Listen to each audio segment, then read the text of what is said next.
ينصت والإمام يخطب. غفر الله لنا ولكم ولجميع المسلمين والمسلمات والمؤمنين والمؤمنات أجمعين فاستغفروه إنه هو الغفور الرحيم. முஸ்லிமான அல்லாஹ்வின் நல்லடியார்களே, அல்லாஹ் ஜல்ல சுப்ஹானஹு தஆலா எனக்கும் உங்களுக்கும் முஸ்லிமான ஆண்கள் பெண்கள் அனைவருக்கும் ரஹ்மத் செய்வானாகவும். இமாம் மெம்பரில் ஹுத்பா பிரசங்கம் செய்து கொண்டிருக்கும் பொழுது உங்களில் பக்கத்தில் ஒரு தோழன் பேச கண்டு நீங்கள் வாய் மூடு என்று சொன்னாலும் கூட ஹுத்பாவின் பலனவர்கள் அறிவிக்கின்றார்கள். இமாம் புகாரியும் இமாம் முஸ்லிமும் ரிவாயத்து செய்திருக்கிறார்கள். ஆகையால் ஹுத்பா பிரசங்கத்தை வாய் மூடி செவிமடுத்து கேளுங்கள். அல்லாஹ் ஜல்ல சுப்ஹானஹு தஆலா எங்களுடைய பாவங்களையும் மன்னித்தருள்வானாக, மற்றும் உண்டான முஸ்லிம்களுடைய பாவங்களையும் மன்னித்தருள்வானாக, எங்களுடைய தாய் தந்தையுடைய பாவங்களையும் மன்னித்தருள்வானாக. ஆமீன் ஆமீன் யா ரப்பல் ஆலமீன்.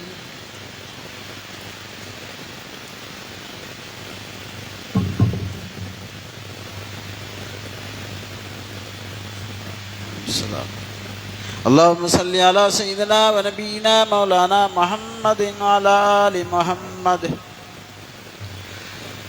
السلام عليكم ورحمة الله وبركاته.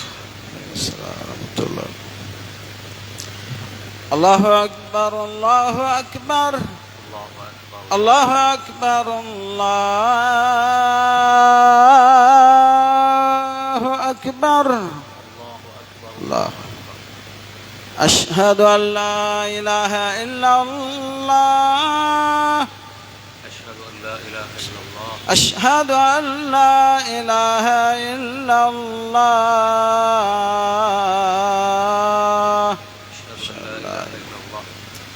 أشهد أن محمدا رسول الله أشهد أن محمدا رسول الله.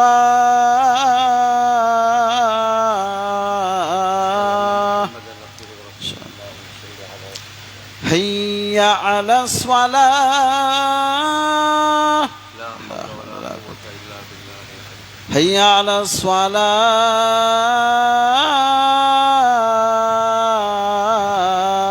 الصلاة حي على الفلاح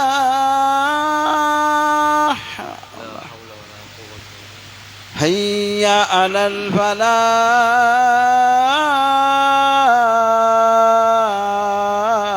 الفلاح. الله أكبر الله أكبر لا إله إلا الله لا إله إلا الله محمد رسول الله صلى الله عليه وسلم. والصلاة القائمة على سيدنا محمد صلى الله عليه وسلم وصحبه وسلم. الحمد لله رب العالمين.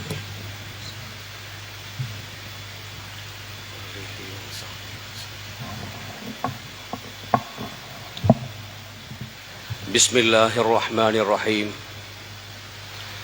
إن الحمد لله نحمده ونستعينه ونستغفره ونؤمن به ونتوكل عليه ونعوذ بالله من شرور أنفسنا ومن سيئات أعمالنا. من يهده الله فلا مضل له ومن يضلله فلا هادي له. ونشهد أن لا إله إلا الله وحده لا شريك له. ونشهد أن محمدا عبده ورسوله سلم تسليما كثيرا ونشكره شكرا جزيلا. أما بعد، فقد قال الله تعالى في محكمه تنزيل والفرقانه المجيد بعد أعوذ بالله من الشيطان الرجيم بسم الله الرحمن الرحيم ألهاكم التكاثر حتى زرتم المقابر كلا سوف تعلمون ثم كلا سوف تعلمون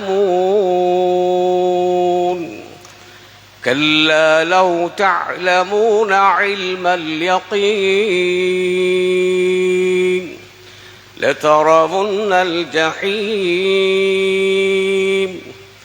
ثم لترونها عين اليقين ثم لتسألن يومئذ عن النعيم صدق الله العظيم. وقال نبينا صلى الله عليه وسلم الكيس من دان نفسه عمل لما بعد الموت والعاجز من أتبع نفسه هواها وتمنى على الله أو كما قال عليه الصلاة والسلام. وقال أيضا الخمر جماع الإثم أو كما قال عليه الصلاة والسلام. صدق الله العظيم وصدق بلغ رسوله النبي الكريم ونحن على ذلك من الشاهدين والشاكرين والحمد لله رب العالمين.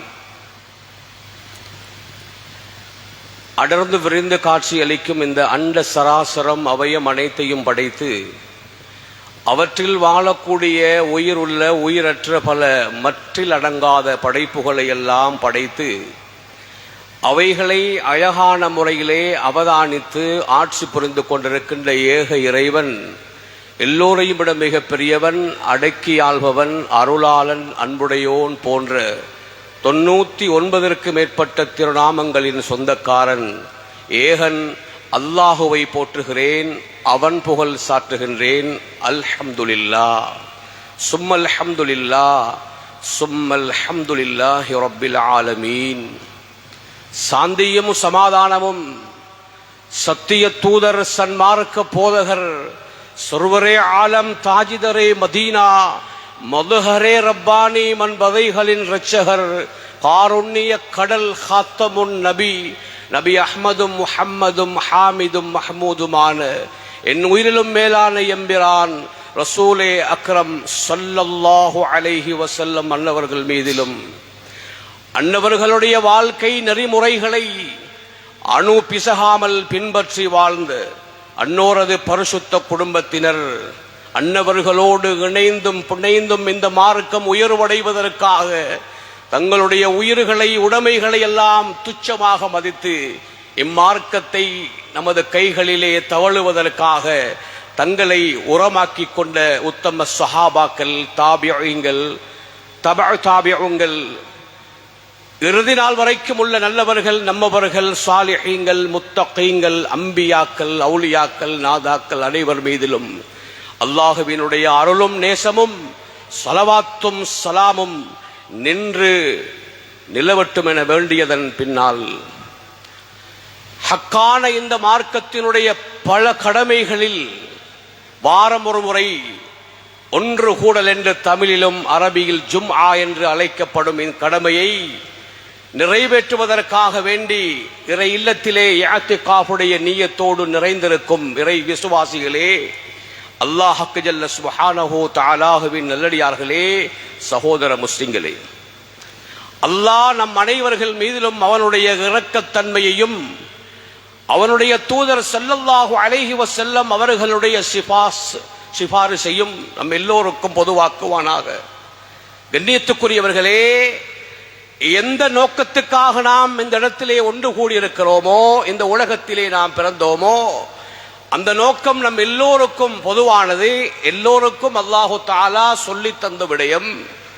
அந்த விடயத்தை நாம் நிறைவேற்றுவதற்காகவே இவ்வையகத்துக்கு நாம் எல்லோரும் ஒன்றன் பின் ஒன்றாக அனுப்பி வைக்கப்பட்டிருக்கிறோம். எனவே நமது உடலில் உள்ள உதிரத்தை இரத்தத்தை சுத்தப்படுத்துவதற்காக வேண்டி அல்லாஹ் எங்களுடைய உடல் உறுப்புகளில் முக்கியமான சில உறுப்புகளை வைத்திருக்கிறான். எங்களை சுத்தப்படுத்தி தருவதற்காக, எங்களுடைய இரத்தத்தை சுத்தப்படுத்தி நம் உயிர் வாழ்வதற்காக வேண்டி, எங்களுடைய ரூஹை சுத்தப்படுத்துவதற்காக வேண்டி அல்லாஹ் ஒன்றை வைத்திருக்கிறான். அதுதான் நாம் செய்யக்கூடிய அமால்களை சுத்திகரித்து எங்களுடைய ரூஹை பாதுகாக்கக்கூடிய ஒரு முக்கியமான கருப்பொருள். அதுதான் இஹ்லாஸ் என்று சொல்லப்படும் மன தூய்மையும், தக்வா என்று சொல்லப்படும் இறையச்சமும். எனவே நமது எல்லா அமால்களையும் இந்த இரண்டை கொண்டும் சுத்திகரித்து அல்லாஹ்வினுடைய நேசத்தையும் அவனுடைய தூதருடைய பாசத்தையும் பெற்று எவ்விதமான கேள்வி கணக்குமின்றி சுவனத்தில் நுழைய வேண்டும் என்றால் தக்வா எனும் இந்த உயரிய நாமத்தை நம் எல்லோருடைய உயிரிலும் கலந்து அமால்கள் பல புரிய முதலாவதாக தக்வாவை கொண்டு அடியேனுக்கும் அப்பால் என்னுடைய இரத்த உறவுகளாகிய உங்களுக்கும் நான் வசியத்து செய்து கொள்கிறேன், நசீஹத்து செய்து கொள்கிறேன், நல்லுபதேசிக்கின்றேன். கண்ணியத்துக்குரிய சகோதரர்களே, அல்லாஹ் ஜல்ல சுப்ஹானஹு வ தஆலாவின் நல்லடியார்களே, இந்த வையகத்தை இன்று நமது சமூகம் எப்படி வாழ வேண்டும் என்று உத்தம தூதர், சத்திய வேந்தர், கண்மணி நாயகம், அன்பின் தாயகம், நபிகள் நாயகம் ஸல்லல்லாஹு அலைஹி வஸல்லம் அவர்கள் நமக்கு சொல்லி தந்தார்களோ அந்த வாழ்க்கை இன்று முற்று முழுக்க விலகி வேறு ஒரு ரெக்கிலே, வேறு ஒரு பாதையிலே சென்று கொண்டிருக்கிறதை நாம் அவதானிக்க முடிகிறது. எத்தனை பேர்கள் என்று மார்க்கம் அது செல்லா காசுகளை போன்று இன்று சிதறி கிடக்கிறது. தாம் எல்லோரும் பொட்டி கணக்கிலே பணத்தை சேகரித்து ஊர் உலகம் போற்றக்கூடிய தலைவர்களாக வேண்டும், நாம் ஒரு பெரும் பணக்காரனாக வேண்டும், நான் ஒரு பெரிய ஒரு மமதை பிடித்தவனாக, நான் என்னோடு இருக்கக்கூடியவர்கள் அத்துணை பேர்களும் எனக்கு சல்யூட் அடிக்க வேண்டும் என்ற நினைப்போடு வீரநடை போட்டுக் கொண்டிருக்கின்ற சகோதரர்களை அல்லாஹ் நான் ஆரம்பத்திலே ஓதிய வசனம் கொண்டு விழிக்கிறான். ஆரம்பத்திலே ஓதிய அந்த வசனத்திலே அல்லாஹ் அவர்களுக்காக வேண்டி சொல்லுகிறான், பணத்தை சேகரிப்பதுதான் என்னுடைய நோக்கம் என்று வெறித்தனமான முறையில் இஸ்லாமிய சாம்ராஜ்யத்தை தவிடுபடியாக்கிவிட்டு மார்க்கம் என்பதே தெரியாமல் மமதையோடு சுற்றித் திரிகின்ற அத்தனை தலக்கணம் முடித்தவர்களையும் அல்லாஹ் அவனுடைய அருள்மறை வசனம் கொண்டு விழிக்கின்றான். சொல்லுகிறான் அல்லாஹ், அல்ஹாக்குமுத் தகாசுர், அல்ஹாக்குமுத் தகாசுர். கண்ணியத்துக்குரிய சகோதரர்களே, அல்லாஹ் சொல்லுகிறான், கேள்வி கேட்கிறான். அல்ஹாக்குமுத் தகாசுர், அதிகமான சொத்து சுகங்களை சேகரிக்க வேண்டும் என்ற வெளிபிடித்த ஆசை உங்களை என்னை விட்டும் பராக்காக்கி கொண்டிருக்கிறதா? அதிகமான சொத்து சுகங்களை சேர்க்க வேண்டும், பணத்தை அதிகப்படுத்த வேண்டும், கோடீஸ்வரனாக வேண்டும், எல்லோரும் என்னை மதிக்க வேண்டும், நான் ஒரு டாம்பீகமான வாழ்க்கை வாழ வேண்டும் என்ற வெறித்தனம் உங்களை பராக்காக்கி கொண்டிருக்கிறதா? என்னை நினைக்காமல் தடுத்துக் கொண்டிருக்கிறதா? அப்படி என்று அல்லாஹ் கேட்கிறான். கேட்டுவிட்டு அல்லாஹ், அதற்கு நான் முற்றுப்புள்ளி வைக்கின்ற நேரம் வரும், அந்த நேரத்திலே நீ எப்படி இருப்பாய் என்பதை அல்லாஹ் ஜல்ல சுப்ஹானஹு வ தஆலா அவனுடைய அந்த அதே வசனத்திலே சொல்லுகிறான். நீ ஓடுகின்ற இந்த ஓட்டம், நீ நடக்கின்ற இந்த வெறித்தனமான நடத்தை, யாரையும் மதிக்காமல் பணத்தை மட்டும் குறிக்கோளாக கொண்ட உன்னுடைய இந்த வாழ்க்கை, ஹத்தா ஸுர்துமுல் மகாபிர், ஹத்தா ஸுர்துமுல் மகாபிர், உங்களுடைய மண்ணறைகளை நீங்கள் முத்தமிடும் வரை, உங்களுடைய மண்ணறைகளை நீங்கள் சந்திக்கும் வரை உங்களுடைய இந்த ஆட்டம் உங்களுக்கு அது செல்லுபடியாக விடப்பட்டிருக்கிறது. ஹத்தா ஸுர்துமுல் மகாபிர், அங்க வந்தால் கல்லா கல்லா, நீ நினைத்தது போன்ற ஆட்டம் செல்லுபடியாகாது. உலகத்தில் நீ வாழக்குள்ள பணம் இருந்தால் எத்தனை அதிகாரிகளையும் உன்னுடைய கைக்குள் வைத்துக் கொண்டு, நான் யார் தெரியுமா, ஒரு கோலில் எல்லா வேலையும் முடிப்பேன், நான் யார் தெரியுமா, ஒரு கோல் எடுத்தால் எல்லோரையும் கூட்டிலே அடைப்பேன், நான் யார் தெரியுமா, என்னுடைய டெலிபோன் ஒன்று போனால் நடுங்குவார்கள் அதிகாரிகள் என்றெல்லாம் மார்பு தட்டிய நீ கல்லா, ஆகிரத்திலே அப்படி அல்ல, அப்படி அல்ல. சௌஃப தஅலமூன், பிறகு வந்தா விளங்கும் என்று அல்லாஹ் சொல்லுகிறான். நீ வருவாய். நீ இன்றைக்கு உனக்கு எழுதப்பட்டதோ அந்த தீர்ப்புக்குரிய நாள், அந்த பர்ஸகை நீ சந்திக்கக்கூடிய நாள் உனக்கு நெருக்கமாக இருக்கிறது. நீ வருவாய். சௌஃப தஅலமூன். அல்லாஹ் ஒரு விஷயத்தை 2 முறை சொன்னால் அதில் யாருக்குமே இடையில பூர முடியாது. சும்மா கல்லா சௌஃப தஅலமூன். திரும்பவும் அல்லாஹ் சொல்றான், நீங்க வாங்க பார்க்கலாம் என்று சொல்லுகிறான். முதலாவது நீ நினைக்கிற மாதிரி இல்ல, நீ வந்தா தெரியும் போற என்று சொல்றான். இரண்டாவது சும்மா கல்லா சௌஃப தஅலமூன், திரும்பவும் வந்து பார்க்கலாம், வந்தா தெரியும். வாங்க வாங்க பாப்போம். ஆடுறீங்களா? பெரிய ஆட்டம் ஆடுறீங்களா? அந்த ஆட்டத்தை நீங்கள் நாங்கள் நிறுத்துவோம். நிறுத்துகின்ற நேரம் வாங்க பார்க்கலாம் என்று அல்லாஹ் சொல்லுகிறார். வாங்க பார்க்கலாம். கல்லாலவு தஅலமூன் இல்மல் யகீன், அங்கதான் உங்களுடைய ஞானக்கண் விழிக்கும். விழி பிதுங்கி ஞானக்கண்ணால் நோக்குவீர்கள். இப்படியா உலமாக்கள் சொன்னார்கள், நல்லவர்கள் சொன்னார்கள், பெரும் பெரும் மேதைகள் எல்லாம் மேடை மேடையாக சொன்னார்களே, நான் ஒன்றையும் நம்பவில்லை என்று.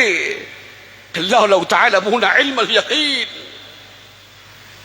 அல்லாஹ் சொல்லுகிறான். லதரவுன்னல் ஜஹீம், லதரவுன்னல் ஜஹீம், நரகத்தை அப்பதான் பார்த்தோன்னு கண்கள் எல்லாம் விழி பிதுங்கி நிற்கின்ற நேரம். சும்ம லதரவுன்னஹா ஐனல் யகீன், அப்பதான் ஞானக்கண் வெளிப்பட்டு உண்மைக்குண்மையாக அங்கே பார்க்கிற நேரம்.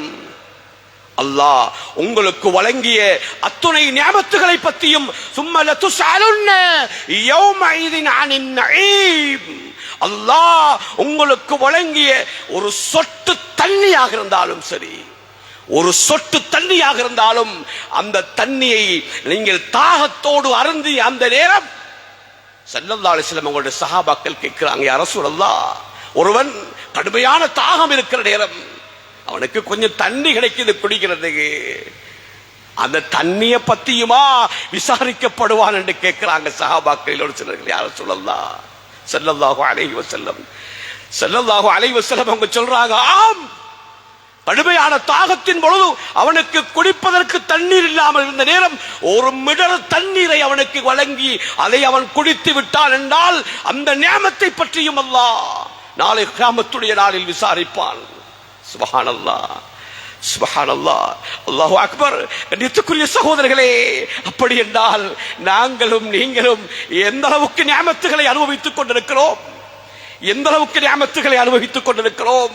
அந்த நியமத்துகளை பற்றி அல்லாஹ் விசாரிக்க தோங்கினால் எத்தனை எங்களுடைய கால்களில், எங்களுடைய கால்கள் பாதங்கள் ஒரு கிஞ்சி அளவு கூட நகர முடியாது, அந்த அளவுக்கு நியமத்துகளை வைத்திருக்கிறோம். இன்றைய நாள் வெள்ளிக்கிழமை. இந்த வெள்ளிக்கிழமை அன்று மனிதனை தவிர உள்ள அத்துணை ஜீவராசிகளும் பயந்து நடுங்கிக் கொண்டிருக்கிற நேரம். எல்லா ஜீவராசிகளும் கடல், கரை, மலை, மடு, காடு, ஊர்வனைகள், விலங்கினங்கள் அத்துணையும் வெள்ளிக்கிழமை நாள் வந்துவிட்டால் மிகவும் அமைதியாக, சைலன்ஸாக அல்லாஹ் உலகத்தை அழிக்க தீர்மானித்த தினம், உலகத்தை புரட்ட தீர்மானித்த தினம் இன்றைய தினமாக இருக்கும் என்ற எண்ணத்தோடு அத்துணை பேர்களும் அல்லாஹ் மனிதர்களை தவிர உள்ள அத்துணை ஜீவராசிகளும் நடுங்கிக் கொண்டிருக்கிற நேரம். நாங்கள் எல்லாரும் எப்படி இருக்கிறோம்? வீட்டை பிரியாணி, கடையில் பிரியாணி ஆர்டர் பண்ணிட்டு வந்து உட்கார்ந்து இருக்கிறோம். சுப்ஹானல்லாஹ், சுப்ஹானல்லாஹ். கண்ணியத்துக்குரிய சகோதரர்களை கொஞ்சம் சிந்திச்சு பாருங்கள். அல்லாஹ் உலகத்தை அழிக்கின்ற நாள், படைத்த நாள் வெள்ளிக்கிழமை என்று உத்தம தூதர் சத்தியவேந்தர் ஸல்லல்லாஹு அலைஹி வஸல்லம் அவர்கள் நமக்கு சொன்ன அந்த அமுத வாக்கை நாம வெள்ளிக்கிழமை, எந்த வெள்ளிக்கிழமை சிந்தித்திருக்கிறோம்? எந்த வெள்ளிக்கிழமையிலே நாம் சிந்தித்திருக்கிறோம்? அறுசுவை உணவுகளை படைத்து விட்டுதான் படைப்பாளனை சுஜூது செய்வதற்கு வருகிறோம். அதிலும் வந்தாலும் பரவாயில்லை, நேரத்தோட போகணும் என்பதற்காக இவ்வளவு பெரிய பள்ளி வாயில்ல கடப்புக்கு கிட்ட உட்கார்ந்துட்டு பாருங்க. அதான் ஆகப்பெரிய ஒரு கேவலம், ஆகப்பெரிய கேவலம். வெள்ளிக்கிழமை நாளை பத்தி சிந்தனை ஒரு பக்கம் இருக்க, கடமையை செய்ய வந்திருக்கிறோம் என்ற ஒரு கண்ணியம் கூட இல்லாமல் சரியா கடப்புக்கு நேர அடிப்பாங்க. ஏனென்றால் ஒரு சலாத்தை பள்ளிக்குள்ள கொடுத்துட்டு இன்னொரு சலாத்தை ரோட்டுல கொடுக்கிறதுக்கு காத்துக்கிட்டு இருக்கிறான். சுப்ஹானல்லாஹ். அல்லாஹுலே உள்ள பயபக்தி, அல்லாஹுலே உள்ள பயபக்தி. இதைத்தான் நமது சமூகம் இன்று அல்லாஹுவை ஏமாற்றுவதாக நினைத்து தங்களுடைய தலையிலே தாங்கள் மண்ணை வாரி வீசிக்கொண்டிருக்கின்ற காட்சி. தங்களுடைய தலைகளை தாங்களே மண்ணுக்குள் புகுத்திக் கொண்டிருக்கின்ற கேவலமான நிலைமை. அல்லாஹ் பாதுகாக்க வேண்டும். எனவே கண்ணியத்துக்குரியவர்களே, பணத்தினுடைய வெறி இன்று பணவெறி அது போதை வெறியாக மாறி இன்று மிக மிக துரிதமாக செல்வத்தை சம்பாதிப்பதற்கான ஆக பெரிய ஒரு பாதை, இம்பார்ட்டன்ட் வே, ஆக பெரிய ஒரு முக்கியமான ஒரு பாதையாக செல்வத்தை கோடி கோடியாக சம்பாதிக்க இன்று நமது இஸ்லாமிய சமூகம் கற்றுக்கொண்டிருக்கக்கூடிய அல்லாஹ் பாதுகாத்தவர்களை தவிர ஒரு சிலர்கள் மூலமாக இன்று நமது சமூகம் கொச்சைப்படுத்தப்பட்டுக் கொண்டிருக்கிறது. என்னவென்றால் அவர்களுடைய பணம் முதலீடு செய்யப்படுகிறது குடு போதை வஸ்துகள் கடத்தலுக்காக வேண்டி. அவர்களுடைய முதலீடுகள் அதிகமாக வழங்கி அதன் மூலமாக வெறித்தனமாக சம்பாதிக்கலாம் என்று போதை வஸ்துவை தான் இன்று தேர்ந்தெடுத்திருக்கிறது நமது சமூகத்தில். அல்லாஹ் நாடி அவர்களை தவிர கொஞ்சம் பேர் அதிலே ஈடுபட்டுக் கொண்டிருக்கிறார். இன்னும் கொஞ்சம் பேர் நொம்புக்கு நோகாம சம்பாதிச்சு கொண்டிருக்கிறார். எப்படி என்றால், யாராலும் ஒரு தொழில் ஒன்றை ஸ்டார்ட் பண்ணா அந்த தொழிலை ஸ்டார்ட் பண்ணி அவன் நோமலா செஞ்சுட்டு போறான், பரவாயில்லைன்னு விடாம அவனுக்கிட்ட போய் அவனுக்கிட்ட சொல்றது, தம்பி இந்த தொழிலை செஞ்சுட்டு போறீங்க, உங்களுக்கிட்ட காசு இல்லைன்னா பரவாயில்ல, நான் தாரன், நம்மளையும் சேர்த்துக் கொள்ளுங்கள் சொல்றான். பாவம், அப்பாவித்தனமான முறையில் தன்னுடைய ஹலாலான சம்பாத்தியத்தில் மெதுவாக நார்மலாக அவனுடைய அந்த வியாபாரத்தை ஈட்டிக்கொண்டு செல்லலாம் என்று நினைத்தவனை இடையிலே குறுக்கறுத்து தன்னுடைய பணத்தை அவனுக்கு திணித்து அந்த பணத்துக்கான வேண்டி அவனிடம் கொடுத்து கடைசியில் 6-7 மாதங்களுக்கு பின்னால் குடும்பம் பிள்ளை குட்டிகளை எல்லாம் தெருவிலே விட்டுவிட்டு ஊரை விட்டு ஓடி மறைந்திருக்கின்ற காட்சிகள் எத்தனை பேருக்கு தெரியும்? வியாபாரம் துரிதமாக சம்பாதிக்கிறதுக்கு யாரை விழுத்தாட்டினாலும் சரி தான் துரிதமாக சம்பாதிக்க வேண்டும். இது ஒரு விதமான போதை. போதை என்று சொன்னா நாங்கள் நினைக்கிறோம் ஐஸ் கஞ்சா வியாபாரம் பண்றது மட்டும்தான் ஹராம் என்று. இல்லை, இன்னொருத்தனை படுகொலியில் விழுத்தாட்டக்கூடிய வியாபாரத்தை நாம் செய்தாலும் அதுவும் ஹராம், அதுவும் போதை வஸ்துகள் போன்றுதான். கண்ணியத்துக்குரிய சகோதரர்களே, நமது மார்க்கம் யாரையும் நோக விடாமல், யாருக்கும் அநியாயம் செய்ய விடாமல், உலகத்தினுடைய வாழ்க்கை சொற்பமான வாழ்க்கையில் எல்லோரையும் மதித்து எல்லோரையும் கண்ணியப்படுத்தி எல்லோருடைய மரியாதைக்கும் மதிப்பளித்து வாழ சொன்ன மார்க்கத்தில் இருந்து கொண்டு தான் மட்டும்தான் நல்ல பெரிய ஆளாக இருக்க வேண்டும், அடுத்தவர்கள் எல்லாம் என்னுடைய காலுக்கு கீழ் இருக்க வேண்டும் என்று வெறித்தனமான வாழ்க்கை நாம் யாரும் வாழக்கூடாது. அப்படி வாழ்வதற்கு நமது மார்க்கம் இடம் கொடுக்கவும் இல்லை. எனவே இந்த போதை வஸ்து விஷயத்திலே இளைஞர்களை காவு கொண்டிருக்கின்ற மிக மோசமான ஒரு நிலை இன்றைய நமது சமூகத்தினுடைய கேவலமான ஒரு நிலைமை. அன்றைய சமூகம் நம்மை பாதாள படுகொலையில் தள்ள வேண்டும் என்பதற்காக நமது இளைஞர்களை குறிவைத்து அவர்கள் செய்கின்ற வேலையின் மூலமாக அவர்கள் போடுகின்ற அந்த இறையை சாப்பிட்டு விட்டு இன்று நமது சமூகத்திலே உள்ள எத்தனையோ இளைஞர்கள் துருப்பாக்கியசாலிகளாக அவர்களுக்கு செய்ய வழி அறியாது, அது இல்லை என்றால் இருக்க முடியாது. குடும்பத்தில் யாரை இழந்தாலும், எதை இழந்தாலும், தன்னுடைய மனைவியை இழந்தாலும், அவருடைய கற்பை இழந்தாலும் நான் போதையில் இருக்க வேண்டும் என்ற ஒரு நிர்பந்தமான நிலைக்கு தள்ளப்பட்டிருப்பதை எத்தனையோ ஊடகங்கள் மூலமாகவும் எத்தனையோ கண்ணூடாக பார்க்கின்ற விதத்திலும் அறிந்து கொண்டிருக்கிறோம். அஸ்தக்ஃபிருல்லாஹில் அலீம். அல்லாஹ் நம் அனைவரையும் அதிலிருந்து பாதுகாக்க வேண்டும். கண்ணியத்துக்குரிய சகோதரர்களே, அந்த அளவுக்கு மிக மோசமாக சென்று கொண்டிருக்கிறது. ஒரு மனிதனுக்கு அவனில முதலாவது இரக்கம் இருக்கணும், தன்னோட பாசமா இருக்கணும். நாம நம்மளோட இரக்கமா இருந்தா தான் படைச்ச ரப்புல் இஸ்ஸத் அல்லாஹ் நம்மளோட இரக்கமாக, நம்மை இரக்கமாக பார்ப்பான். நமக்கு நாமே எதிரியாக இருக்கிற பொழுது அல்லாஹ் சூழ உள்ள படைப்பினங்கள் அத்துணையும் நமக்கு எதிரியாக மாறிவிடுகிறது. நமக்கு நாம அன்பு காட்ட வேண்டும் அல்லவா? மனைவி இல்லாட்டி நான் உசுரோடு நிற்க மாட்டேன், என் புள்ள இல்லாட்டி நான் உசுரோடு நிற்க மாட்டேன் என்று சொல்ற நீ முதலாவது உசுரோடு நிற்க வேண்டுமே. நீ நல்லவனாக நோய் நொடி இல்லாமல் உன்னுடைய குடும்ப தலைவனாக பொறுப்பேற்ற நீ அல்லாஹ் அழைத்துக் கொள்ளும் வரை உன்னுடைய பொறுப்பை நீ சரியாக செய்ய வேண்டுமே. நீ சூசைட் பண்ற மாதிரி அணு அணுவாக செத்துக் கொண்டிருக்கிறாய். இந்த போதையின் மூலமாக, இந்த போதையின் மூலமாக யார் அணு அணுவாக செத்து மடிகின்ற பொழுது நாம் நினைக்கிறோம் தூக்கு போட்டு செத்துட்டாலாமடா. நரகவாதினே, தூக்குல ஓட்ட நரகம் தான் நாசரத், தூக்குல ஓட்ட நரகம் தான் மௌலவி என்று பத்துவா கேட்கிற நீங்க அணு அணுவாக போதை வஸ்துவின் மூலமாக செத்துக் கொண்டிருக்கிறீர்கள் என்றால் இறுதியாக நீங்கள் செத்து மடிகிற பொழுது உங்களை போஸ்ட்மேடம் செய்ய தேவையில்லை. உங்களுடைய ஈரல், உங்களுடைய நுரையீரல் பாதிக்கப்பட்டிருக்கிறது.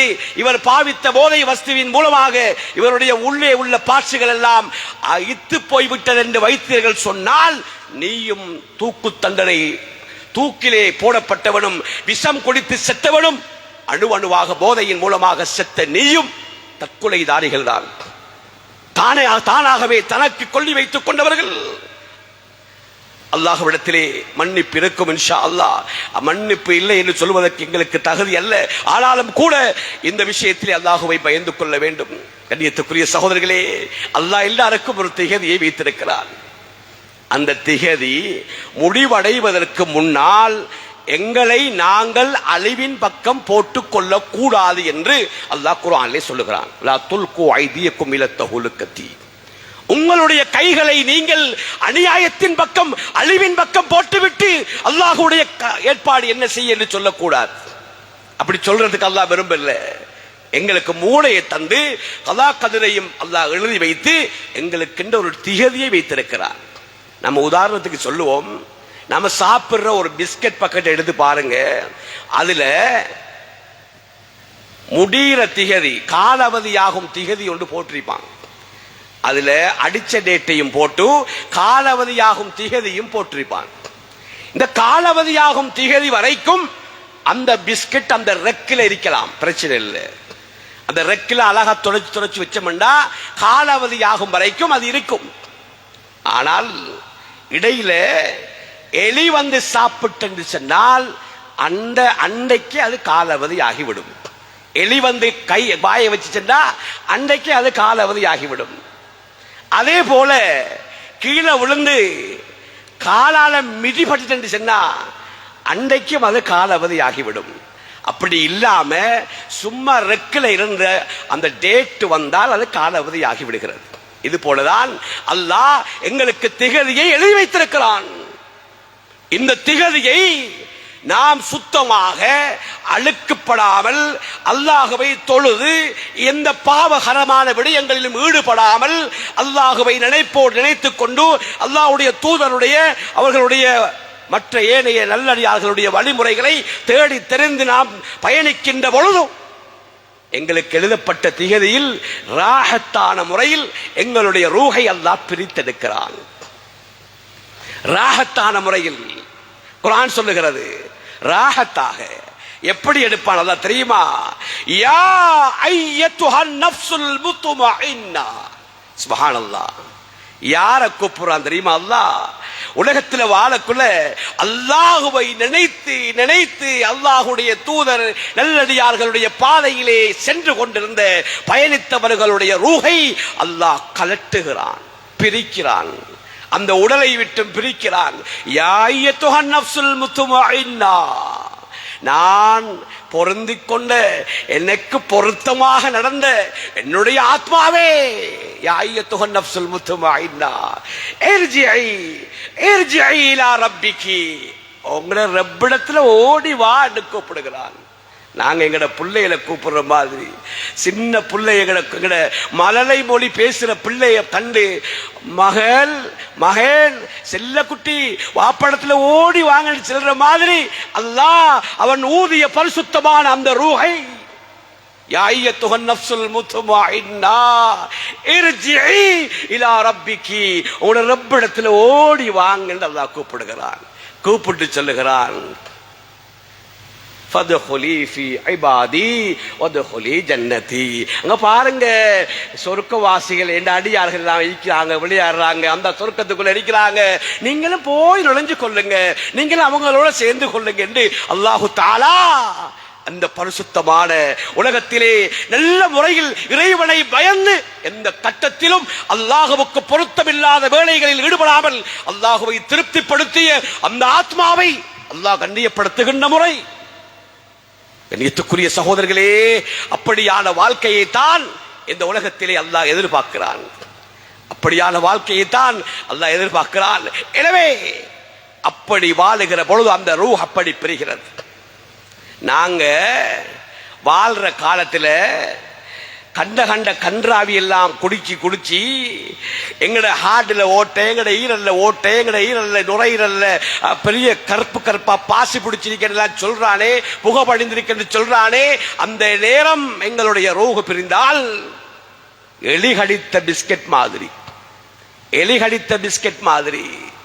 நாங்க டேட்டுக்கு போகல, எங்கட கைகளால் நாங்கள் செய்து கொண்ட அழிவு எங்களை துரத்தியது. நாங்களே எங்களுக்கு அழிவை ஏற்படுத்திக் கொண்டு சாவை முன்னோக்கி கொண்டோம்.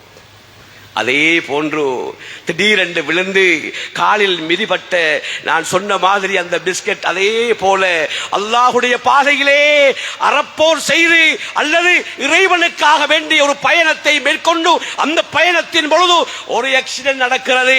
ஏதோ அந்த ஆக்சிடென்டின் மூலமாக இவர் மரணித்து விட்டார் என்றால் திடீரென்று கீழே விழுந்து காலுக்குள்ள மிதிப்பட்டு டேட் முடிந்த பிஸ்கட் மாதிரி ஷஹீதாக்கப்பட்டார். அவருக்கென்று ஒரு டேட் இருந்தாலும் அவருடைய உயிரை அல்லாஹுக்காக வேண்டி அறப்போர் செய்தார். அல்லது இறைவனுக்காக பயணிக்கின்ற பொழுது அந்த பயணத்திலே அவரை அறியாமல் வேணுமென்று சாகாமல், நான் ஹஜ்ஜிக்கு போற வழியில் ஆக்சிடென்ட் பட்டேன், நான் பிள்ளையை படிக்க வைக்க வேண்டும் என்ற நோக்கத்தில் கூட்டிச் செல்லுகிற பொழுது ஆக்சிடென்ட் பட்டேன், நான் என்னுடைய மனைவியுடைய மானம் பறிக்கப்படுகின்ற பொழுது சண்டையிடும் பொழுது நான் அடிபட்டேன், குத்துப்பட்டேன். இப்படி எத்தனையோ விதமான ஆகுமான மரணங்கள் இருக்கிறதே, இது ஷஹீதுடைய மரணம். இதுதான் அதனுடைய உதாரணம். இதை நாம் விளங்கிக் கொண்டால் நிச்சயமாக எங்களுடைய மரணத்தை நாம் எப்படி சந்திக்க வேண்டும் என்று நாம் திட்டமிடல் செய்து கொள்ளலாம். உடலுக்கு ஓவாமையாக இருக்கக்கூடிய, உடலுக்கு நல்லதே இல்லை என்று கருதப்படக்கூடியதை வேண்டும் என்றே நாம் உட்கொள்கின்ற பொழுது அதன் மூலமாக வருகின்ற விபரீதத்தை நாம் தெரியாமல் செய்துவிட்டோம் என்று சொல்ல முடியாது. தெரியாமல் செய்துவிட்டோம் என்று சொல்ல முடியாது. ஏனென்றால் இப்பதான் உடல்களை கவனத்தில் கொள்ளக்கூடிய, உடல் அமைப்புகளை சரி பண்ணக்கூடிய வகையில் எத்தனையோ அறிவுரைகள். நமது கையில் இருக்கக்கூடிய தொலைபேசி, இந்த தொலைபேசியின் மூலமாக நாம் அது வைத்துக் கொண்டிருக்கக்கூடிய அந்த, அதாவது கையடக்க தொலைபேசி அல்ல, அது கை கடங்காத தொலைபேசியில் எத்தனையோ விடயங்கள் அங்கே பேசப்படுகிறது, பார்க்கப்படுகிறது. அதுல அதிகமாக பார்க்கிறோம் இன்றைக்கு மனிதனுடைய உடல் நலத்தை பற்றி தான். இன்றைக்கு அநேகமாக கம்பெடுத்தவர் எல்லாம் வேட்டக்காரன் மாதிரி எல்லாரும் டாக்டராக மாறிட்டான், எல்லாரும் டாக்டராக மாறிட்டான். அதுக்கு அந்த வழிக்கு என்ன காரணம், இந்த வழிக்கு என்ன காரணம், இதை இப்படி சாப்பிடக்கூடாது, அதை இப்படி சாப்பிடக்கூடாது என்று பட்டதாரிகள் இல்லை, ஆனால் படித்தவர்களும் அல்ல, எல்லாருமே வைத்தியர்கள். தொடர்ந்து பார்த்தா சுப்ஹானல்லாஹ், நாம இருக்கிறது மெடிசன் காலேஜில் நாம டாக்டருக்கு படிக்கிற ரூமுக்குள்ள இருக்கிற மாதிரி போனை பார்த்துக்கிட்டீங்கக்குள்ள ஃபீலிங் வரும். அந்த அளவுக்கு வைத்திய அறிவுரைகள் நிறைந்த காலத்திலே இருந்து கொண்டிருக்கிறோம். ஆனால் யாருமே அதை பின்பற்றுவது கிடையாது, யாருமே அதை எடுத்து பார்ப்பதும் கிடையாது. அவர் சொல்லிட்டு போகட்டும், நாங்க எங்கட வேலையை செய்வோம் என்றுதான் இன்று நாம் எல்லோரும் செய்து கொண்டிருக்கிறோம். உலமாக்களுடைய அறிவுரைகள் கூட இன்று எங்களுடைய காலுக்கு கீழ் மிதிபடுவதை போல் ஆகிவிட்டது.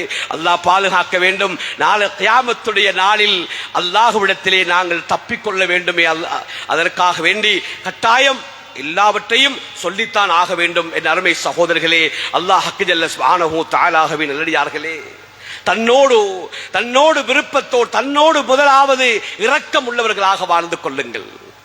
நல்லா பாருங்க, சிகரெட் பெட்டி எடுத்து பாருங்க, அதுல போட்டிருக்கிறத பாருங்க, படத்தை. சின்ன பிள்ளைகள் பெரியாக்கிற படம் எல்லாம் கேன்சர் வந்து எப்படி எப்படி எப்படி எப்படியெல்லாம் சூரத்துகள் படங்கள் போடப்பட்டிருக்கிறது என்று. ஆனாலும் கூட அதை வாங்கி பௌத்திரமா பொட்டியில வாங்கி பௌத்திரமா வச்சுக்கிட்டு என்ன அழகா இழுத்து குடிக்கிறோம். அஸ்தக்ஃபிருல்லாஹில் அலீம். இதே படத்தை நாம குடிக்கிற பால்மா பக்கெட்டில் போட்டிருந்தா, நாம ஆக்கி தின்ற அரிசி பேக்கில் போட்டிருந்தா, நாங்க வாங்கி அந்த அரிசி தின்னுவோமா? எங்கட பிள்ளைகளுக்கு நாங்க அந்த அரிசி வாங்கி கொடுப்போமா? இந்த அரிசியை சாப்பிட்டால் இப்படித்தான் உங்களோட வாய் இருக்கும், இப்படித்தான் உங்களுடைய முகம் மாறும் அப்படின்னு ஒரு படம் ஒன்றை போட்டு அரிசி பேக்க அடுக்கி வச்சிருக்கான். யாராலும் அந்த அரிசி கடையில போய் அந்த அரிசி வாங்குறதுக்கு முன் வருவோமா? இல்ல பால்மா பக்கெட்டில் இப்படி இந்த பால்மாவை குடிச்சா இப்படி இப்படி எல்லாம் வரும் அப்படி என்று ஒரு விழிப்புணர்வு போட்டிருந்தா அந்த பால்மாவை நாங்க வாங்குவோமா? இல்லையே. அருமை சகோதரர்களே, அதுக்கெல்லாம் தெளிவா வேலை செய்யற மூளை இந்த பொட்டிலைகிறத பார்க்கக்குள்ள மட்டும் ஏன் வேலை செய்வதில்லை? கண்ணியத்துக்குரிய சகோதரர்களே, அதுதான் பெரிய ஒரு ஆச்சரியமாக இருக்கிறது. அங்கதான் இருக்கிறது விஷயம். அங்கதான் நாங்கள் ஷைத்தானுடைய வலையில் கடுமையாக மாட்டிக்கொண்டோம், கடுமையாக மாட்டிக்கொண்டோம். நாங்க நினைக்கணும், ஒவ்வொரு மது ஒவ்வொரு போதை வஸ்துகளையும் நாம் உட்கொள்கின்ற பொழுது கொஞ்சம் நம்மட பிள்ளைகளை பத்தி, நம்மட மனைவியை பத்தி சற்று சிந்தனை செய்து பாருங்க. நான் இங்க பாரு, இந்த மதுபானத்தை குடிக்கிறேன், நான் இந்த ஐஸ் போதையை குடிக்கிறேன், நான் இந்த மோசமான இந்த போதை வஸ்து பழக்கத்துக்குள் இருக்கிறேனே. என்ன பொஞ்சாதி பிள்ளைகள் எல்லாம் என்ன காத்துக்கிட்டு இருக்கிறாங்க, எப்ப வருவீங்க வாப்பா? மகள் கேட்கிறாள், மகன் கேட்கிறான், வாப்பா எங்க இருக்கீங்க, வரக்குள்ள என்னது வாங்கிட்டு வாங்க வாப்பா, இன்ன சாப்பாடு வாங்கிட்டு வாங்கன்னு சொல்லுகிறான். நானோ அந்த ஹரபா போன அந்த கேவலமான போதையை வாய்க்குள்ளே திணித்துக் கொண்டிருக்கிறேன். இந்த நேரத்தில் நான் விடை பெற்று விட்டால் என்னுடைய பிள்ளைகள் இந்த இப்படி சந்தோஷமாக வாப்பா என்று அழைக்கின்ற இந்த வார்த்தையை யாரை பற்றி கேட்பார்கள்? யாரை பார்த்து கூப்பிடுவார்கள்? யாரிடத்திலே சென்று அவர்களுடைய ஆசைகளை நிறைவேற்ற துடிப்பார்களே? மனைவி அங்கேயும் இங்கேயும் அலைந்து திரிவாள். அவளுக்கு கூட பிள்ளைகளை கையில் எடுத்துக்கொண்டு என்னுடைய கணவர் போதை வஸ்துக்கு அடிமையாகி அதன் மூலமாக மரணித்து விட்டார். உங்க எல்லாருக்கும் தெரியும். நிறைய போதை வஸ்துகளால் பாதிக்கப்பட்ட மனைவிமார்களுடைய குரல் எங்களிடத்திலே ஒவ்வொரு நாளைக்கும் பல வந்த வண்ணம் இருக்கிறது. எல்லா மனைவிமார்களும் சொல்லி சொல்லி அழுகின்ற விடயம், சொல்ல சொல்ல கேட்காம மௌலவி ஒவ்வொரு நாளும் போதை வஸ்துக்கு அவர் அடிமையாகி அப்படியே அவர் இயலாமல் ஆகி மரணித்து விட்டார். உங்க எல்லாருக்கும் தெரியும். என்னுடைய இந்த 3 பிள்ளைகள், இந்த 4 பிள்ளைகளை வைத்துக் கொண்டு நான் என்ன செய்வது என்று தெரியாமல் இருக்கிறது. இதை விட்டு இந்த பிள்ளைகளை யாரிடத்திலுமே விட முடியாது. குடும்பத்திலே உள்ளவர்கள் கூட பொறுப்பெடுக்க மாட்டார்கள் என்று சொல்லுகிறார்கள். இல்லை என்றால் நான் வெளிநாடு சென்று விடுவேன், என்னுடைய பிள்ளைகளுக்கு வழி இல்லை, செய்வதறியாது தவிக்கிறேன், படிப்புக்கு கூட வசதி இல்லை, சாப்பாட்டுக்கு கூட வசதி இல்லை, ஏதாலும் முடியும் என்றால் பேசி எடுத்து தாருங்கள் என்று கெஞ்சுகின்ற கதறுகின்ற எத்தனையோ மனைவிமார்கள் போதை வஸ்துக்கு அடிமையாகி செத்துவிட்டான் கணவன். செத்துவிட்டான் கணவன். அவனுடைய வாழ்க்கையை அவன் அநியாயமாக முடித்துக் கொண்டான். அனாதையாக்கப்படுகிறதே குடும்பம். கொஞ்சம் யோசித்து பாருங்கள். நாங்க எல்லா இடத்திலையும் போதையை பத்தி பேசுற, ஆனா போதை பாவிக்கிற ஆக்கள் அங்க வாரது குறைவு. காரணம், அவனுக்கு ஜும்மாவும் இல்லை, சும்மாவும் இல்லை, அவன் எந்த ஒரு வக்துக்கும் வாரையும் இல்லை. நாங்க பேசுறதெல்லாம் பாவனை இல்லாத ஆக்கள் தான் செவிமடுக்கிறாங்க கூடுதலா. அப்படி பாவிக்காத ஆக்கள் தான் கூடுதலா அதை பத்தி கவனம் செலுத்தி நல்லாக்களா இருக்கிறாங்க, பள்ளிக்குள்ள இருக்கிறாங்க. பள்ளிவாசலுக்குள்ள போத வஸ்துகளை பத்தி பேசினால் நிச்சயமாக அது பயனளிப்பதை விட இருக்கிற ஆக்கள், நீங்க நல்லவர்களாக இருக்கிற நாங்க எங்களோட பிள்ளைகளை மட்டும் பொத்தி நாங்க எவ்வளவுதான் வளர்த்தாலும் பிள்ளைகளுக்கு அதனுடைய விபரீதங்களை சொல்லி வளர்க்கணும், விபரீதங்களை சொல்லி வளர்க்கணும். அதனுடைய மோசமான தன்மைகளை பிள்ளைகளுக்கு சொல்லிக் கொடுக்கணும். இல்லாம அடே அது வானாடா, அது வானாடா, வானாடான்னு மட்டும் சொல்லாதீங்க. வானாடான்னு சொன்னா என்னென்று பாப்பம் என்று போவான். அதனால வானா என்று சொல்லாம, தம்பி அது இப்படி, இங்க பாரு இவரை பாரு, இங்க பாரு இவரை பாரு, இங்க பாரு இப்படி பாரு என்று சொல்லி காட்சிப்படுத்தி அந்த பிள்ளைகளுக்கு அதன் மூலமான அச்சத்தை உருவாக்க வேண்டும். இல்லை என்றால் அவன் கொஞ்சம் என்னென்று பாப்பம் என்று இறங்குவான். உங்களுக்கு தெரியுமா, பணம் உள்ள வசதி உள்ள பிள்ளைகளை தேடித் திரிகிறார்கள். வெறியிலே காவு கொள்ளப்பட்டவர்கள் பணத்தில் செல்வந்தர்களுடைய பிள்ளைகளை தேடித் திரிகிறார்கள். கூட்டி சென்று அவங்களோட காசுல வாங்கி கொடுப்பாங்க. சும்மாடா, நீ ஒண்ணு செலவழிக்க தேவையில்ல, வாயில கொஞ்சம் போட்டு பார், எடுத்து பார், ஒன்றும் இல்ல, நாத்தம் வெளியே வராது, யாரும் மதிக்க இயலாது. நீ சிகரெட் பீடி மாதிரி நாத்தம் வரும் நினைக்கிறியா? அப்படியெல்லாம் ஒன்றும் இல்லை. இங்க பாரு, நான் பாவிச்சு போட்டிருக்கேன், ஊதுரம் பாரு, என்ன மாதிரி விளங்குதா? இல்ல, அது அப்படித்தான்டா, கொஞ்சம் இன்ட்ரெஸ்டாக இருக்கும், அடிச்சு பார். அதே நேரத்திலே சொந்த பணத்திலே வாங்கி கொடுத்து செல்வந்தர்களுடைய பிள்ளைகளை காவு கொண்டு பின்னால் அந்த செல்வத்தை கஷ்டப்பட்டு சேகரித்த அந்த செல்வத்தை கொண்ட அந்த தந்தையினுடைய பணத்தை உருகி உருகி உருகி மூட்டைகளை போல, இரத்தத்தை குடிக்கின்ற மூட்டைகளை போல உறிஞ்சி குடிக்கிறான் தந்தை. எத்தனையோ தந்தைமார்கள்.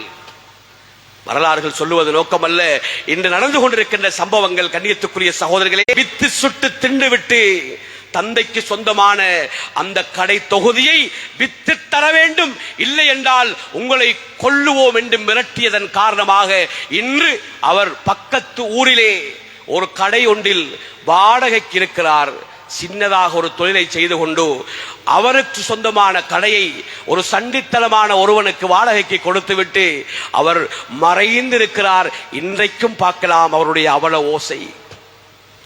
எப்படி இந்த வரலாறுகளை நாம் சாதாரணமாக புராண கதைகள் போன்று சொல்லவில்லை, கண்ணூடாக கண்ட விடயங்கள். தயவு செய்து அவதானமாக இருந்து எங்களுடைய பிள்ளைகளை நாம் விழிப்புணர்வோடு வளர்த்து இந்த மோசமான கொடூரமான எல்லோரையும் ஆட்கொண்டு மானம் மரியாதை மதிக்க தெரியாமல் எல்லாவற்றையும் இழந்து இதைத்தான் அனுபவிக்க வேண்டும் என்ற நிலைமைக்கு தள்ளி விடுகின்ற இந்த கேவலமான போதை வஸ்துவில் இருந்து நாம் நமது சமூகத்தில் இருக்கின்ற நமது நண்பர்கள் நமது சொந்தக்காரர் யாராக இருந்தாலும் தயவு செய்து கொஞ்சம் விழிப்புணர்வு ஊட்டி அவர்களை தோளில கையை போட்டு இழுத்து வந்து நல்ல விடயங்களை சொல்லிக் கொடுக்க மறந்து விடக்கூடாது. இன்னைக்கு நாங்க கொஞ்சம் பேரு ஃபத்வா கொடுக்கிறோம், கொஞ்சம் பேர் நாங்கள் சொல்றோம். கண்ணியத்துக்குரிய சகோதரிகளே, அவன் போத வஸ்து பாவிக்கிறவன் அவனை பள்ளிக்குள் எடுக்கக்கூடாது, அவன் போத வஸ்து பாவிக்கிறவன் அவனுடைய நலவு பொல்லாப்புக்கு அவனுடைய வீட்டை போகக்கூடாது, அவன் போத வஸ்து பாவிக்கிறவன் அவனுடைய ஜனாசாவுக்கு போகக்கூடாது என்றெல்லாம் நிபந்தனைகள் தடை விதிக்கிறோம். அஸ்தக்ஃபிருல்லாஹில் அலீம். எந்த மார்க்கத்தில் இதை இப்படி சொல்லியிருக்கிறது? நமது மார்க்கத்திலா? அப்படி அல்ல. ஸல்லல்லாஹு அலைஹி வஸல்லம் அவர்களுக்கு அநியாயத்துக்கு மேல் அநியாயம் செய்தவர்கள். ரசூலுல்லாஹ்வுக்கு அநியாயம் செய்வது எவ்வளவு பெரிய குஃப்ரியத்தான விஷயம், எவ்வளவு பெரிய ஷிர்கியத்தான மோசமான வேலை.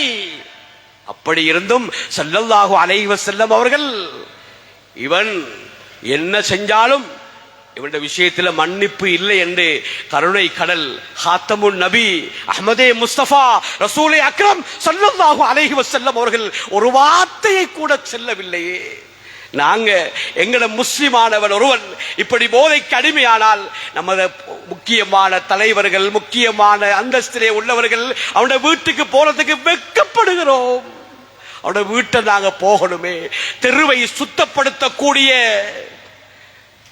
சுத்திகரிப்பாளர்கள் காலையில் இருந்து வந்து எங்களுடைய கடை தெருக்களை எல்லாம் சுத்தம் செய்து அழகுபடுத்துகிறார்களே, அவர்களை பார்க்கிறோம் அல்லவா? நமது சமூகத்திலே உள்ள கட்டியா நாங்க வளர்க்கிற எங்கட பிள்ளை நல்ல பிள்ளைன்னு சொல்லி எங்கட பிள்ளைகளை நாங்க நாயை வளர்க்கிற மாதிரி, பூனையை வளர்க்கிற மாதிரி, கிளியை வளர்க்கிற மாதிரி கூடு கட்டியா வளர்க்கிறாது. தெருவில் விட்டுத்தான் வளர்க்க வேண்டும். அப்ப தெருவை சுத்தமாக்க வேண்டும். அந்த தெருவிலே உள்ள மோசமான வேலைகள் செய்கின்றவர்களை கண்டறிந்து அவர்களை பள்ளி வாயிலுக்கு இழுத்து வந்து அவர்களுடைய வீடுகளுக்கு சென்று அவர்களுடைய தோள்களிலே கைகளை போட்டு, நீ இப்படி செய்யறது நல்ல இல்லடா, நீ இதெல்லாம் செய்யப்படா, நீ நல்ல ஆள் தானே, உங்க வாப்பா எப்படி மனுஷன், நல்ல புள்ளனி, நாம இப்படி ஒரு வழி ஒன்றைக்கு அதை செய்வோம், இப்படி ஒரு மருந்து ஒன்றைக்கு எப்படி பாவிப்போம், அது சரி வரும், நீ மாறிடுவாய், நல்லவனா வாழணும், உன் பிள்ளைகளை பாரு, அப்படி என்று அவனுக்கு தோல்ல தட்டி 4 புத்திகளை செல்வதற்கு தயாராகுவதை விட்டுவிட்டு அவனை ஒதுக்கி விட்டோம் என்றால் அவனை போல இன்னும் பலர்கள் உருவாக எப்படியோ பேர்கள் காத்துக் கொண்டிருக்கிறார்கள். அல்லாஹ் என்னையும் உங்களை பாதுகாக்க வேண்டும் இந்த கொடூரமான விஷயத்திலிருந்து. எனவே ஏக இறைவன் அல்லாஹ் நம் அனைவரையும் இந்த மோசமான இந்த கொடூரமான அனைவரையும் மாறிக்கொண்டு இன்று மனித சமூகத்தை மிருகத்தனமான ஒரு வாழ்க்கைக்கு இட்டுச் சென்று கொண்டிருக்கக்கூடிய இந்த மிக கேவலமான இந்த போதை பழக்கத்திலிருந்து என்னையும் நம்மை சார்ந்தோராகிய அனைவர்களையும் அல்லாஹ் பாதுகாத்தருள்வானாக. யா அல்லாஹ் ரஹ்மானே, கருணை உள்ளவனே, யா அல்லாஹ் இப்படியான மோசமான பழக்க வழக்கங்களிலிருந்து நம்மவர்கள் அத்தனை பேர்களையும் பாதுகாத்தருள்வாயாக. எங்களுடைய வாலிப சமூகத்தை பாதுகாப்பாயாக. எங்களுடைய வாலிப சமூகத்தை யா அல்லாஹ் உயிரோட்டமான சமூகமாக கல்விமான்களாக ஆக்கி தந்தருள்வாயாக. முக்கியமானவர்களை கண்ணியமானவர்களை கண்ணியப்படுத்தி வாழக்கூடிய சமூகமாக ஆக்கி தந்தருள்வாயாக. யா அல்லாஹ் ரஹ்மானே, நேர்வழிப்பட்ட உத்தமர்கள் கூட்டத்தில் எங்கள் அனைவர்களையும் ஆக்கி அருள்வாயாக. யா அல்லாஹ் எங்களை பெற்றெடுத்த பெற்றோர்கள் எங்களை விட்டு மறைந்து மண்ணறையிலே வாழ்ந்து கொண்டிருக்கக்கூடிய எங்களுடைய அன்புக்கினிய சகோதர சகோதரிகள் அத்துணை பேர்களுடைய பாவங்களை மன்னித்து அவர்களுடைய கபறுகளை சுவனத்தினுடைய பூங்காவனமாக ஆக்கி அருள்வாயாக. யா அல்லாஹ் ரஹ்மானே, எஜமானே, யா அல்லாஹ் நாளை கியாமத்துடைய நாளில் எங்கள் பெருமான் முஹம்மதே முஸ்தபா ரசூலே அக்ரம் ஸல்லல்லாஹு அலைஹி வஸல்லம் அவர்களுடைய ஷஃபாஅத்தையும் அவர்களுடைய கரத்திலிருந்து ஹவுதுல் கௌசர் என்று சொல்லக்கூடிய நீரையும்